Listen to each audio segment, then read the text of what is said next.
കർത്താവേ, അങ്ങയുടെ നാമത്തെ പ്രതി എൻ്റെ നിരവധിയായ പാപങ്ങൾ ക്ഷമിക്കണമേ. കർത്താവിനെ ഭയപ്പെടുന്നവനാരോ അവൻ തിരഞ്ഞെടുക്കേണ്ട വഴി അവിടുന്ന് കാണിച്ചു കൊടുക്കും. അവൻ ഐശ്വര്യത്തിൽ കഴിയും. അവന്റെ മക്കൾ ദേശം അവകാശമാക്കും.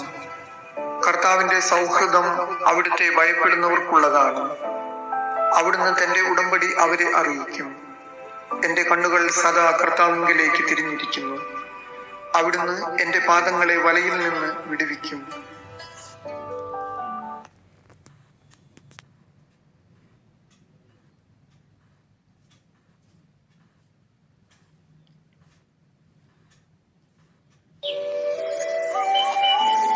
നിന്റെ കരങ്ങൾ രക്തപങ്കിലമാണ്, വിരലുകൾ അകൃത്യങ്ങളാൽ മലിനമായിരിക്കുന്നു. നിന്റെ അധരം വ്യാജം പറയുന്നു, നാവ് ദുഷ്ടത പിറുപിറുക്കുന്നു. ആരും നീതിയോടെ വ്യവഹാരം നടത്തുന്നില്ല. സത്യസന്ധതയോടെ ആരും ന്യായാസനത്തെ സമീപിക്കുന്നില്ല. അവർ പൊള്ളയായ വാദങ്ങളിൽ ആശ്രയിക്കുകയും നുണ പറയുകയും ചെയ്യുന്നു. അവർ തിന്മയെ ഗർഭം ധരിച്ച് അനീതിയെ പ്രസവിക്കുന്നു.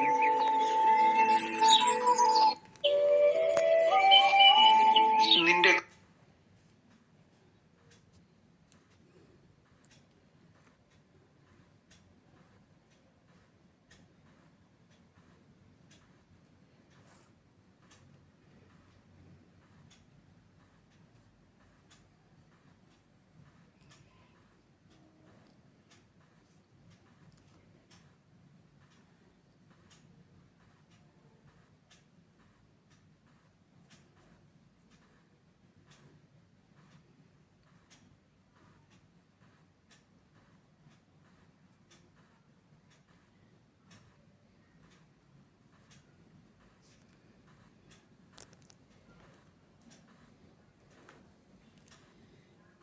ഈ പടം മമ്മൂട്ടിയുടെ ചിത്രമാണ്. വർഷങ്ങൾക്ക് മുൻപുള്ള സിനിമയിൽ അഭിനയിക്കാൻ വരുന്നതിന് മുൻപുള്ള ചിത്രമാണ്.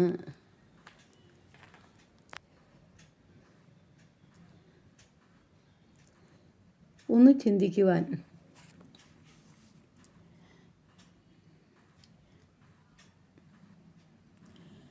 വിരലിൽ എണ്ണാവുന്ന സിനിമകളിൽ മാത്രം മുഖം കാണിച്ചൊരു നടനെ തൻ്റെ പുതിയ സിനിമയിലേക്ക് പരിഗണിക്കുമ്പോൾ ആ ചിത്രത്തിൻ്റെ സംവിധായകൻ നടനോട് ഒരു നിർദ്ദേശം വയ്ക്കുകയാണ്.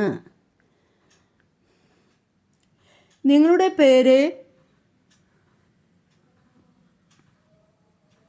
പേര് ഒരു സിനിമക്കാരന് പറ്റിയ പേരല്ല. നിങ്ങൾക്ക് ഞാൻ ഒരു പുതിയ പേര് നൽകാം, സജിൻ. എന്താ, പേര് ഓക്കെ അല്ലേ? ഒരു അവസരത്തിന് വേണ്ടി ഓടി നടന്ന ആ നടന് എന്തു പേരും ആകെ ഓക്കെ ആയിരുന്നു. അങ്ങനെ ആ മനുഷ്യൻ തൻ്റെ ഐഡൻറ്റിറ്റി ആയിരുന്ന പേര് മാറ്റി സജിനായി മാറുകയാണ്. പിറ്റേന്ന് മുതൽ ഷൂട്ടിംഗ് സെറ്റിൽ എത്തി തൻ്റെ ജോലി തുടങ്ങുകയും ജയിലിൽ നിന്ന് നായകനായ സുകുമാരൻ മതിൽ ചാടി രക്ഷപ്പെടുന്ന സീൻ ഷൂട്ട് ചെയ്യുവാൻ പോകുകയാണ്.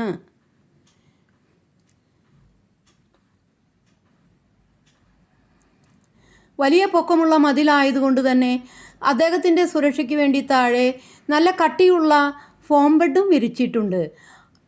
ആ കൂടെ താഴേക്ക് ചാടേണ്ടിയിരുന്ന സജിൻ വന്ന് വീഴുന്നിടത്ത് ബെഡ് കാണാത്തതിൽ ഒരൽപ്പം ആശങ്കപ്പെട്ട നിർമ്മാതാവിനോട്, ഇവർക്കൊന്നും ബെഡ് നൽകേണ്ടതില്ല, ഇവരെ പോലുള്ളവരൊക്കെ സിനിമയിൽ വന്നുപോയും ഇരിക്കുന്നവരാണ്, ഇവർക്ക് ഇതൊക്കെ മതി എന്നായിരുന്നു സംവിധായകൻ്റെ മറുപടി. വേണ്ടത്ര സുരക്ഷയൊന്നുമില്ലെങ്കിലും താഴേക്ക് ചാടുവാൻ തന്നെ ആയിരുന്നു സജിൻ്റെ തീരുമാനം. കാരണം ഒരു നടനായി തീരണമെന്നത് അയാളുടെ ജീവിത അഭിലാഷമായിരുന്നു. അതിനുവേണ്ടി എന്തും ചെയ്യുവാൻ അയാൾ തയ്യാറായിരുന്നു.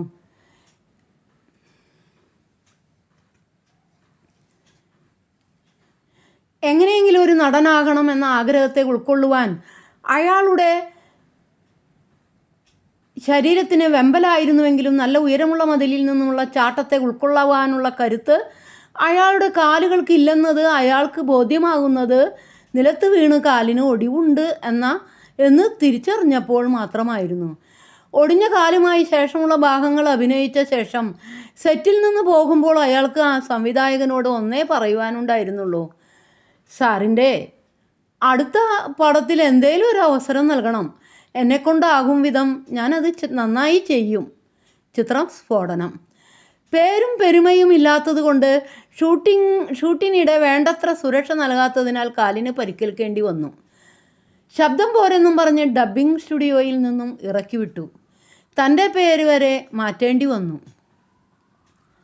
സിനിമയിൽ വന്നും പോയും ഇരിക്കുന്ന ഒരുപാട് പേരിൽ ഒരാൾ മാത്രമായ ആ മനുഷ്യൻ പിന്നീട് അതേ സംവിധായകൻ്റെ സിനിമകളിൽ നായകനായി അഭിനയിച്ചു. അദ്ദേഹത്തിന് നിരവധി സൂപ്പർ ഹിറ്റുകൾ നൽകുന്ന കാഴ്ചയും, അയാൾ പിന്നീട് കേരള ബോക്സ് ഓഫീസിൻ്റെ കടിഞ്ഞാൺ ഒരറ്റത്തു നിന്ന് ഏറ്റെടുക്കുന്ന കാഴ്ചയും, ഒരു മുത്തശ്ശി കഥയേക്കാൾ വിചിത്രം എന്നേ വിശേഷിപ്പിക്കാനാവൂ മമ്മൂട്ടി. ജീവിതത്തിൽ കഠിനമായി പരിശ്രമിച്ചിട്ടും വിട്ടുവീഴ്ചകൾ ഏറെ ചെയ്തിട്ടും വേണ്ടത്ര പരിഗണനയും അവസരങ്ങളും ലഭിക്കുന്നില്ല.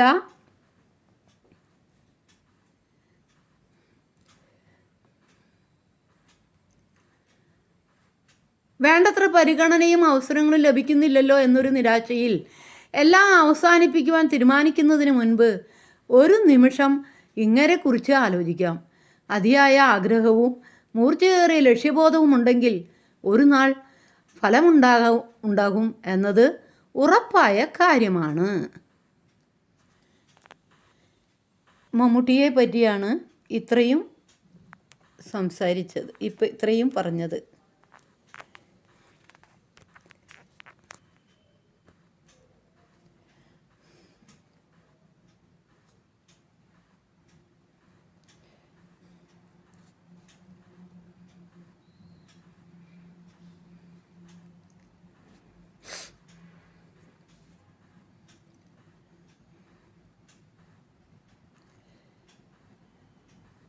മറ്റുള്ള മനുഷ്യരുമായി താരതമ്യപ്പെടുത്തുന്നത് അവസാനിപ്പിച്ചാൽ തന്നെ പകുതി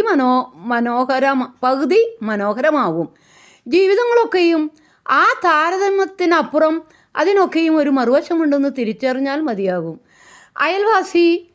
അയൽവാസി പുതിയ വീട് വയ്ക്കുമ്പോൾ അയ്യോ നമ്മുടേത് പഴയതാണല്ലോ എന്ന് ചിന്തിക്കുന്നതിന് പകരം അവൻ്റെ പ്രമാണം ബാങ്കിലാണ്, നമ്മുടേത് വീട്ടിലിരിപ്പുണ്ടല്ലോ എന്ന് ആരാണ് ചിന്തിച്ചിട്ടുള്ളത്?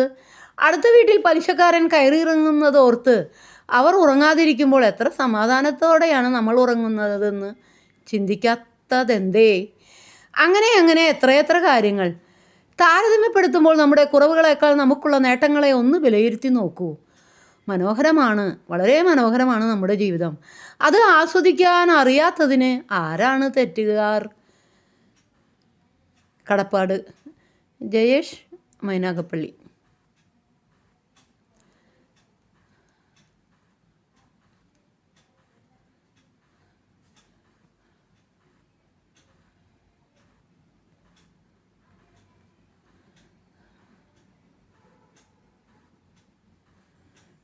ഒരിടത്ത് അലസനായ ഒരു കർഷകനുണ്ടായിരുന്നു.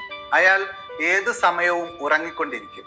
എന്തെങ്കിലും ജോലി ചെയ്യേണ്ടി വരുമ്പോൾ നാളെയാകട്ടെ, പിന്നീടാകാം, ഇപ്പോൾ വേണ്ട എന്നൊക്കെ പറഞ്ഞ് ഒഴിഞ്ഞു മാറും. അങ്ങനെ ഇരിക്കെ ഒരു ജ്ഞാനിയായ മനുഷ്യൻ അയാളുടെ വീട്ടിലെത്തി. കർഷകൻ അയാളെ നന്നായി പരിചരിച്ചു. സന്തുഷ്ടനായ ജ്ഞാനി ഇങ്ങനെ പറഞ്ഞു, നിങ്ങൾക്കായി എന്തെങ്കിലും ചെയ്യണമെന്ന് എനിക്ക് ആഗ്രഹമുണ്ട്, പറയൂ, നിങ്ങൾക്ക് എന്തു വേണം? കർഷകൻ പറഞ്ഞു, എനിക്ക് ഒന്നും ചെയ്യേണ്ടതില്ലാത്ത വിധം കാര്യങ്ങളൊക്കെ നോക്കി നടത്തുന്ന ഒരു സാധനം എനിക്ക് വേണം. ജ്ഞാനി പറഞ്ഞു, ഇതാ ഞാൻ നിങ്ങൾക്കൊരു ഭൂതത്തെ തരാം.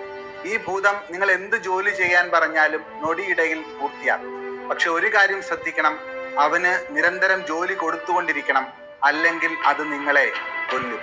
കർഷകന് ഭൂതത്തെ നൽകിയതിനു ശേഷം ജ്ഞാനി അവിടം വിട്ടുപോയി. കർഷകൻ അത്യധികം സന്തോഷിച്ചു. അയാൾ പെട്ടെന്ന് തന്നെ ആ ഭൂതത്തോട് പറഞ്ഞു, നീ പോയി കൃഷിയിടത്തിനെല്ലാം വെള്ളം നനയ്ക്കും. നൊടിയിടയിൽ ആ ജോലി പൂർത്തിയാക്കി ഭൂതം തിരിച്ചു വന്ന് അടുത്ത ജോലി നൽകാൻ ആവശ്യപ്പെട്ടു. കർഷകൻ അമ്പരന്ന് പോയെങ്കിലും അയാൾ പറഞ്ഞു, പോയി കന്നുകാലികൾക്ക് തീറ്റ കൊടുക്കും. ഭൂതം വളരെ വേഗത്തിൽ ആ ജോലിയും പൂർത്തിയാക്കി മടങ്ങിയെത്തിയ ശേഷം ഇങ്ങനെ പറഞ്ഞു, പെട്ടെന്ന് അടുത്ത ജോലി പറയും, അല്ലെങ്കിൽ എനിക്ക് നിങ്ങളെ കൊല്ലേണ്ടി വരും. കർഷകൻ ഭയപ്പെട്ട് തന്റെ ഭാര്യയോട് പറഞ്ഞു, ഈ ഭൂതം എല്ലാ ജോലികളും പെട്ടെന്ന് പൂർത്തിയാക്കുകയാണല്ലോ. ഇങ്ങനെ പോയാൽ തീർച്ചയായും അതെന്നെ കൊല്ലും. ഭാര്യ പറഞ്ഞു, ഒരു ഉപായമുണ്ട്. പക്ഷേ നിങ്ങൾ അലസത ഉപേക്ഷിച്ച് എല്ലാ ജോലിയും കൃത്യമായി ചെയ്യാം എന്ന് സമ്മതിച്ചാൽ മാത്രം ഞാനത് പറഞ്ഞു തരാം. കർഷകന്റെ സമ്മതം കിട്ടിയ ശേഷം ഭാര്യ അവിടുത്തെ നായയുടെ വാല് നേരെയാക്കാൻ ഭൂതത്തോട് ആവശ്യപ്പെട്ടു. ഭൂതം ഏറെ നേരം ആ നായയുടെ വാല് നേരെയാക്കാൻ ശ്രമിച്ചെങ്കിലും അത് വീണ്ടും വീണ്ടും വളഞ്ഞു വന്നുകൊണ്ടിരുന്നു. അന്നേ ദിവസം മുഴുവൻ ഭൂതം തന്റെ ശ്രമം തുടർന്നെങ്കിലും അവൻ പരാജയപ്പെട്ടു. വൈകുന്നേരം ജ്ഞാനി മടങ്ങിയെത്തിയപ്പോൾ കർഷകൻ ഇങ്ങനെ പറഞ്ഞു, ഗുരു, ദയവായി ഈ ഭൂതത്തെ മടക്കി കൊണ്ടുപോവുക. എനിക്ക് എല്ലാം മനസ്സിലായി. ഇനി മുതൽ ഞാൻ എൻ്റെ എല്ലാ ജോലികളും നാളത്തേക്ക് മാറ്റിവെക്കാതെ കൃത്യമായി ഉത്തരവാദിത്വത്തോടെ ചെയ്തു കൊള്ളാം.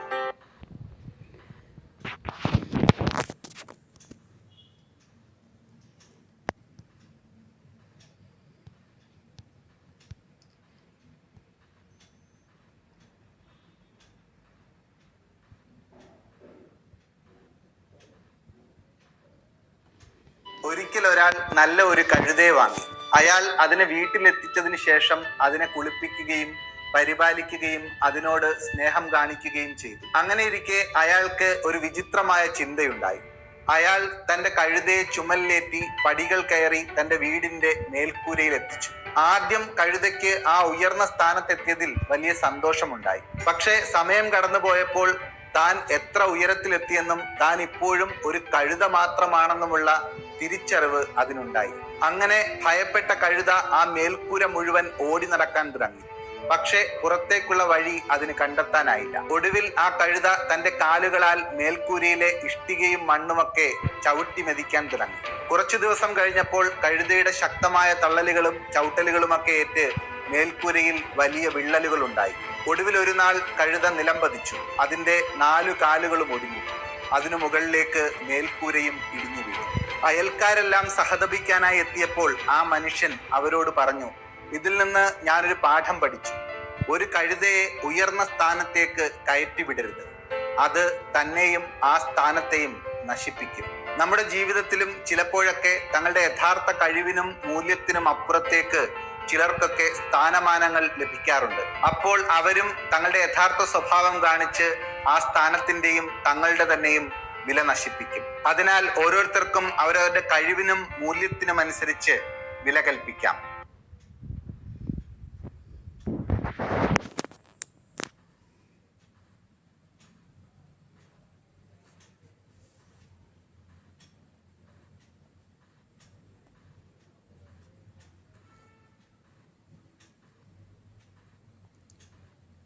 ഒരു വിദേശി പണി പൂർത്തിയായിക്കൊണ്ടിരുന്ന ഒരു അമ്പലം സന്ദർശിക്കുകയായിരുന്നു. അവിടെ ഒരു ശില്പി ദൈവവിഗ്രഹം നിർമ്മിക്കുന്നത് അയാൾ ശ്രദ്ധിച്ചു. പെട്ടെന്ന് അതിനടുത്തായി അതേ രൂപത്തിലുള്ള മറ്റൊരു വിഗ്രഹം കിടക്കുന്നത് അയാളുടെ ശ്രദ്ധയിൽപ്പെട്ടു. അയാൾ ശില്പിയോട് ചോദിച്ചു, നിങ്ങൾക്ക് ഒരേ തരത്തിലുള്ള 2 വിഗ്രഹങ്ങൾ ആവശ്യമുണ്ടോ? തല ഉയർത്തി നോക്കാതെ തന്നെ ശില്പി മറുപടി പറഞ്ഞു, ആവശ്യമില്ല. പക്ഷേ ആദ്യത്തെ വിഗ്രഹം പണി പൂർത്തിയാകാറായപ്പോഴേക്കും കേടുവന്നു. അയാൾ ആ വിഗ്രഹം നന്നായി പരിശോധിച്ചു. പക്ഷേ ക്ഷതമൊന്നും കണ്ടെത്താനായില്ല. അയാൾ ചോദിച്ചു, ഈ വിഗ്രഹം എവിടെയാണ് കേടുവന്നത്? ആ വിഗ്രഹത്തിന്റെ മൂക്കിൽ ഒരു പോറലേറ്റിട്ടുണ്ട്. പണി നിർത്താതെ തന്നെ ശില്പി മറുപടി പറഞ്ഞു. എവിടെയാണ് നിങ്ങൾ ഈ ശില്പം സ്ഥാപിക്കാൻ പോകുന്നത്? അയാൾ ചോദിച്ചു. 20 അടി പൊക്കമുള്ള ഒരു തൂണിൻ മുകളിലാണ് ഈ വിഗ്രഹം സ്ഥാപിക്കാൻ പോകുന്നതെന്ന് ശില്പി മറുപടി പറഞ്ഞു.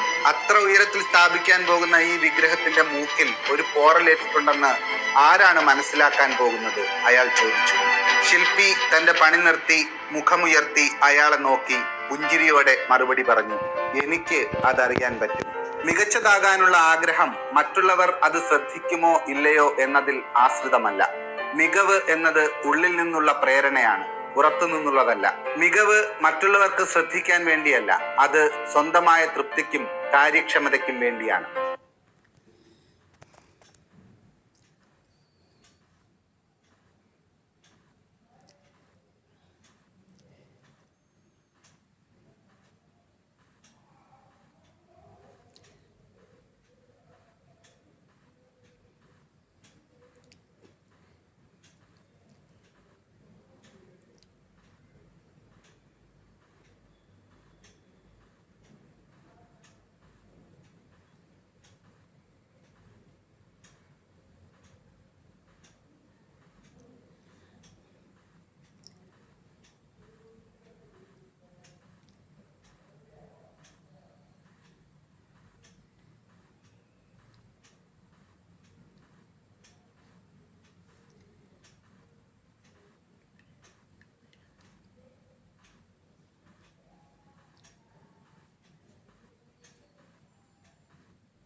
വെറുക്കപ്പെട്ട മനുഷ്യരുടെ ഒരു നിര തന്നെയുണ്ടാവും ഒട്ടുമിക്ക മനുഷ്യരുടെയും ഓർമ്മയുടെ പുസ്തകത്തിൽ.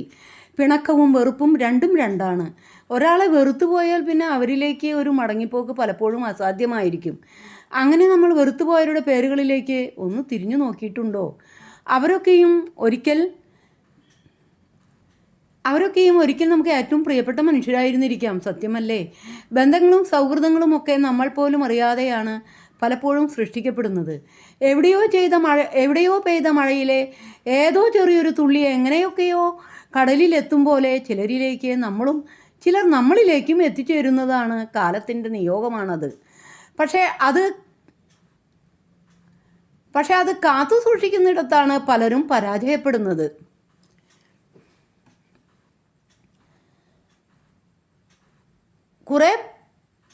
കുറച്ചേറെ അടുത്ത് കഴിയുമ്പോൾ രണ്ടു മനുഷ്യരാണെന്ന സത്യത്തെ മറന്ന് സ്വന്തം ഇഷ്ടങ്ങളെ അടുത്തയാൾക്കുമേൽ അടിച്ചേൽപ്പിക്കാൻ തുടങ്ങും. അവിടെയാണ് പലപ്പോഴും വെറുപ്പിൻ്റെ വിത്ത് മുളയ്ക്കുന്നത്. പിന്നെ പറയുന്ന വാക്കുകൾ ഓരോന്നും തെറ്റിദ്ധരിക്കപ്പെടും. പറയുന്നവർ മറന്നാലും കേട്ടിരുന്നവർ അത് ഓർമ്മയിൽ വെച്ച് അവസരം വരുമ്പോൾ മുറിവേൽപ്പിച്ച് സംസാരിക്കും. അങ്ങനെ ഒടുവിൽ ഒരു നാളിൽ ക്ഷമയുടെ അങ്ങേയറ്റത്തെത്തിയ ഒരു ചില്ലുപാത്രം നിലത്ത് വീണുടയും പോലെ ആ ബന്ധം തകർന്ന് അവസാനിക്കും.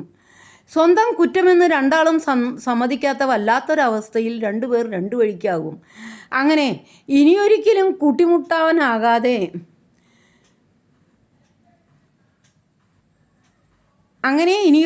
കൂട്ടിമുട്ടാനാവാത്ത വിധം വഴിപിരിഞ്ഞു പോയ എത്രയെത്ര സൗഹൃദങ്ങൾ, എത്രയെത്ര ബന്ധങ്ങൾ. എത്രയൊക്കെ സ്നേഹിച്ചാലും രണ്ടു മനുഷ്യർ രണ്ടാണെന്ന ബോധമുണ്ടാകണം. രണ്ട് മനസ്സാണ്, രണ്ട് ശരീരമാണ്, രണ്ട് ചിന്തകളാണ്, രണ്ടു തരം ഇഷ്ടങ്ങളാണ്, രണ്ടു തരം സാഹചര്യങ്ങളാണ്. ചില കാര്യങ്ങൾ, ചില ചിന്തകളിൽ, ചില ഇഷ്ടങ്ങളിലൊക്കെ സാമ്യമുണ്ടാകുമെന്നതൊഴിച്ചാൽ രണ്ട് മനുഷ്യർ തന്നെയാണ്. ആ യാഥാർത്ഥ്യം അംഗീകരിച്ചാൽ തീരുന്ന പ്രശ്നങ്ങളേയുള്ളൂ മനുഷ്യർക്കിടയിൽ. ഇന്നിൻ്റെ എല്ലാ നഷ്ടവും നാളെകൾക്ക് നികത്താനാവില്ല. ഒരിക്കൽ ചങ്ക് പറിച്ച് സ്നേഹിച്ചവരെ നോക്കി പണ്ടൊരിക്കൽ സ്നേഹിച്ചവർ എന്ന് മറ്റുള്ളവർ പറയാതിരിക്കട്ടെ. സൗഹൃദങ്ങളും ബന്ധങ്ങളും എന്നെന്നും നിലനിൽക്കുന്നതാകട്ടെ. കടപ്പാട്.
ഞങ്ങളുടെ വീട്ടിൽ കുർബാന ഉണ്ടായിരുന്നു. യൂണിറ്റിൻ്റെ വീടിൻ്റെ മുറ്റത്ത് കുർബാന സ്റ്റേജൊക്കെയായി കുറച്ച് കാലം മുന്നേ. അന്ന് എൻ്റെ ആത്മാവാണ് സഹായകൻ പുസ്തകം പുറത്തിറക്കിയ സമയമായിരുന്നു. അതുകൊണ്ടാണ് ആ പുസ്തകം രണ്ടച്ഛന്മാരും പിടിച്ചിട്ടൊരു ചടങ്ങെന്ന പോലെ പുസ്തകം സ്വീകരിച്ച് നിൽക്കുന്ന ഫോട്ടോ. ഞാൻ അടുത്ത് നിൽക്കുന്നത് ഞാനാണ്. അന്ന് കുർബാന കഴിഞ്ഞതിന് ശേഷം ഇങ്ങനെ ഒരു കാര്യം നടന്നതിൽ എനിക്ക് സന്തോഷമായി. മൂന്നച്ഛന്മാരും അടുത്ത അയൽപ്പക്കത്തമായിരുന്ന വർഗീസ് കരിപ്പേരി അച്ഛൻ കുർബാനയ്ക്കുള്ള കാപ്പായ ഇട്ടിട്ട് തന്നെയാണ് എൻ്റെ ബുക്ക് കൈമാറുന്നത്. ഇങ്ങനെ ഒരു ഫോട്ടോ എനിക്ക് ഇന്നലെയാണ് യൂണിറ്റിൻ്റെ കുർബാന നടന്ന ആ ആൽബം കണ്ടപ്പോൾ, ഇന്നലെയാണ് കണ്ടത്.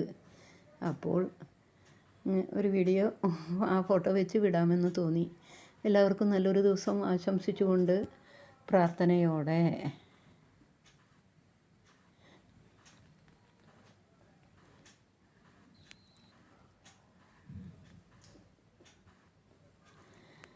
നെല്ലിക്കുന്ന് സപ്ലിമെൻ്ററിയിലെ ആത്മാവാണ് സഹായകൻ പുസ്തകത്തിൻ്റെ പരസ്യത്തിൻ്റെ പേജിലാണ് എല്ലാം ഒട്ടിച്ചിട്ടുള്ളത്.